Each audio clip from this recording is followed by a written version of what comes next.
Come along, children. Now we're going to have a little music.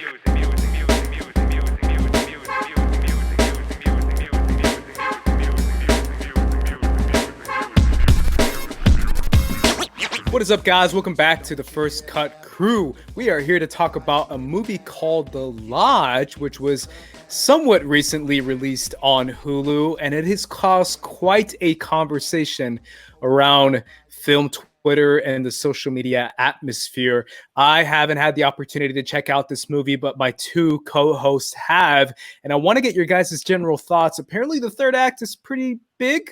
Let me know what you thought, RB3. What are your thoughts on this movie? Oh, as you can see, I am highly traumatized by this movie. No, I'm kidding. I just make my eyes a little bigger. But I was, I was amused by this movie, man. It was a good little horror movie. It was amusing. Yeah, it was cool. I mean, I've made this clear on the podcast before. Like, it's a little tougher to scare me, for a lot of horror films. So I just kind of watch a lot of it for entertainment value. This movie had a very creepy vibe. It had a very very cerebral vibe. I personally prefer movies and that have a more kind of outer worldly kind of threat and feeling that kind of plays into the horror itself. Like the horror serves as a metaphor for something else.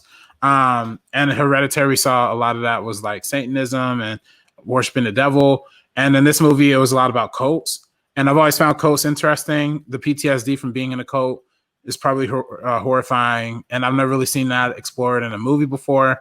So it's really, really interesting. I dig that part of it for sure. Did you think this had an analogy for a bigger subject, or it did not? I think so. I think it was, about cult leaders. The idea of like, the antithesis of a preacher and a priest is supposed to be an extension of a higher being, and cult leaders are kind of more extensions of like hedonism and evil and demonic kind of energy and just like overall negativity. The main character in this film, Grace, she's kind of like it's kind of clear through like flashbacks that she's suffering PTSD from a cult that I think I read it was roughly inspired by the cult Heaven's Gates, which is that famous cult that like 39 people like committed suicide in or whatever. So it's interesting that they kind of took that and made her the central character who was traumatized by that and extended that into a horror movie, like a containment thriller type of horror movie. So it was cool. Sabrina? Yeah, no, I really, really did enjoy this film. This is another one that I would have liked to see in a theater. And I know it was released last year, and I don't know what happened there and if it did even had like a full like theatrical wide release. I don't know. But I'm happy I got to catch on Hulu because it was one that was on my radar for a while. Those It kids, I talk about them all the time. The It children are so good, and it's interesting because they're all kind of out doing random little horror movies, Finn Wolfhard with The Turning, Sophia Lillis in Gretel and Hansel, and things like that. So this film was done by the same people who did 2014's Goodnight Mommy. If you guys had seen that one, that was a really interesting Austrian horror film that I saw years ago because it was definitely like trending on Tumblr. Like it was the one that everybody kind of had to see that year. And this one kind of deals with like religion and trauma. That's what I kind of see as like with the cults is just traumatic experiences. What Grace witnesses when she's a child, which we see in the film, which has a really cool incorporation of found footage for that scene. I really, really dug it. And it's something that kind of follows us throughout the entire film. But with that religion and trauma and just experiencing something when you're young, and every single person in this film is traumatized by something. They have something that's happening. So, of course, Grace with her father being a cult leader that ends up like a Heaven's Gate situation, her being the sole survivor. And then the children with, not to like spoil anything, but with the children and what happens to their real mother. And even like the father dealing with the grief of that situation as well. And kind of all of that. I think there was a lot of trauma throughout this entire film. It's very similar to Hereditary, but I'll kind of get into that in a little bit. But I think it also focuses on like morality and kind of like how it can be murky a little bit in some areas. No one in this film is necessarily the villain and no one is necessarily in the wrong. They're all kind of victims expressing like a different type of trauma kind of as we dive into all the characters. You know, the husband left his wife, the wife, something bad happens to her, the kids play a really, really dark prank. And the result of all of this is kind of like everybody being a victim themselves and then making the situation harder than it already is. It's really interesting. And I feel like if we put ourselves into any of the characters' perspectives, like I truly couldn't even imagine what I'd be experiencing being in Grace's position with her childhood. Ultimately, I believe that there's like a villain, the children that go too far for sure. But Riley Keough's Grace is definitely like super fragile, and she gets an awful life-altering prank like done on her. And yeah, so it is really interesting, and it kind of explores that idea of morality and what is right and what is wrong. And even if you are like a victim, how far can you take your revenge, kind of? And there was a lot of similarities to Hereditary in terms of like the dolls and the dollhouse, even the theme of like family and grief. And I definitely think this is the bleakest ending I could possibly imagine for a film.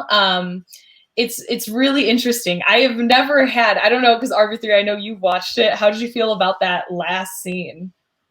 Yeah, I mean, it was tough. I mean, the whole movie was tough. I mean, I didn't know. I sometimes almost felt like a little bit like shock value, a little bit like if it was gonna be like if this was really, you know, a lot of times in horror movies, the fun part is figuring out what's real and what's not real.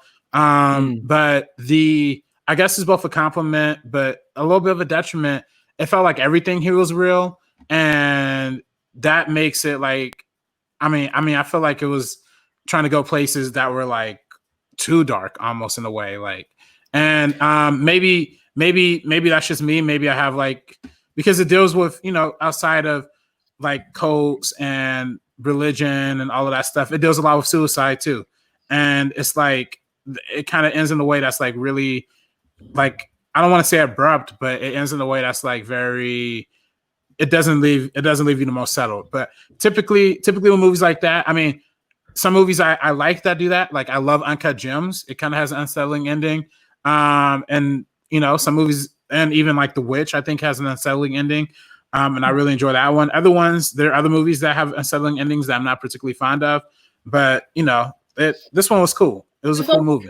The filmmakers had actually talked about it in an interview where they said, because one of my things that was, I was just missing something from that ending, just like something very, very tiny. Like it's really bleak, but I just feel like it wasn't fully wrapped up with that last scene. And after the final shot, I kind of wanted like a little bit more, just like one little slice of something. And they talked about the same ending, but something that they wanted to do, but maybe because of budget reasons or something like that. And it is also really interesting to look at because they're Austrian filmmakers. This is their first time ever doing like an American film. So I think that's why, I don't know why I did that. So like whatever. But anyways, it really is interesting to kind of see the differences in how bleak they are, how bleak they go. Because if you saw Goodnight Mommy, that is also very bleak and very dark, and so it deals with similar themes as we're seeing in this film. So I kind of like that. Yeah, it's always a question of like, what is the purpose of going this dark, and what is the purpose of choosing this ending or choosing this traumatic experience to showcase on film? Obviously, the best examples I can give of that is Hereditary and Midsommar, right? I mean, it's become almost a trend with Ari Aster. You mentioned The Witch as well. That's another perfect example of very dark and disturbing endings, almost sometimes for the sake of dark and disturbing. I wouldn't say that for Hereditary, if I'm being honest. I remember watching that ending and just smiling and being like, that was incredible. Versus something like Midsommar, where there comes a point in the movie, especially depending which cut you watch, where you feel like, okay, maybe I get it, and maybe I don't want to be a part of it anymore. Maybe that's not necessarily what you want from a film. It's always a tricky thing to review, right? To even critically analyze the traumatic experience. Sometimes, like you said, RB3, it's just done for shock factor and for gore factor or whatever the case is, where you're just being shown something that you don't necessarily receive anything from it. I don't know. My thing is always like, what are you trying to say in the movie? And I don't know if this movie accomplishes that or not. In my opinion, I think it does. It is cool to see kind of the cultural differences as filmmakers, as Austrian filmmakers, what they did with this one. What I believe they were trying to kind of express is showing that everybody does have something going on. So even though the children had been through something, Grace had as well, and then the children are kind of the villains, and they do go too far, and they break her, and they fall to the ending is bleak because of that. They really they did it all to themselves. So I think it's just kind of like not pushing other people, even if you're hurting, it's kind of not putting your hurt onto somebody else because they also have their own things that they're dealing with, and that's how you break somebody. And I don't think it was for like shock value to be shock value. I do think it wraps up the ending it wraps up the story in a way that you can see it going somewhere like this when we are dealing with somebody as fragile as Grace. You know, she went through a lot as a child, and now she's kind of having this happier life. She has a boyfriend that really likes her, and you know, she's meeting his children, and they're kind of demons. Yeah, exactly. And like, I think, like you said, Andres, I think it does earn like the horrific factor of it at the end.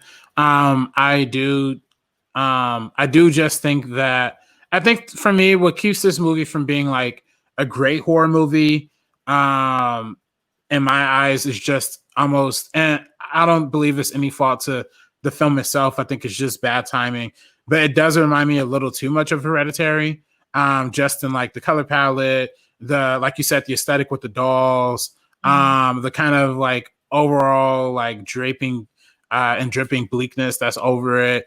I do kind of think it, you know, and again, I don't mean to say that it's the fault of the movie that Hereditary came out. Maybe, you know, these filmmakers had independent vision. Maybe they started conceptualizing this way before they even saw Hereditary. Hereditary even came out. But that's the only thing for me as an audience member that my brain first goes to is like, oh, this feels like something I've seen before. But like I said, otherwise, I think it's a really good horror movie. And I think if people are looking for something creepy and something dark to watch during quarantine, this might not be the best thing to watch during quarantine, honestly, because it is like quarantine horror movie. That's what this is. I don't know why you say that earlier. All inside of a house, all inside of one house, and it's like weird. It could harm people like who are just sitting inside all day. So I don't know, man. You gotta be careful. The double feature, The Shining and The Lodge. The Shining and The Lodge double feature for horror quarantine if you want to feel even more existential dread than you already do. Yeah, for sure. True. I mean, obviously, The Shining is like at a different level. Well, I'm just saying for the themes, like for what's happening in the movie. Oh my god. I know. All right. Any final thoughts, Sabrina? Yeah, no, I highly recommend it. I do think it's kind of a detriment to the film because Hereditary did come out, and it kind of does everything that they're dealing with in this movie. I'm going to be honest, it does do it a little bit better. But I like this one kind of as a new one for this year. I hope we get to see more from these filmmakers, because I would highly also recommend Goodnight Mommy if you guys haven't checked it out. It's really, really interesting. But yeah, so I recommend it on Hulu if you have it. You know, we have the time.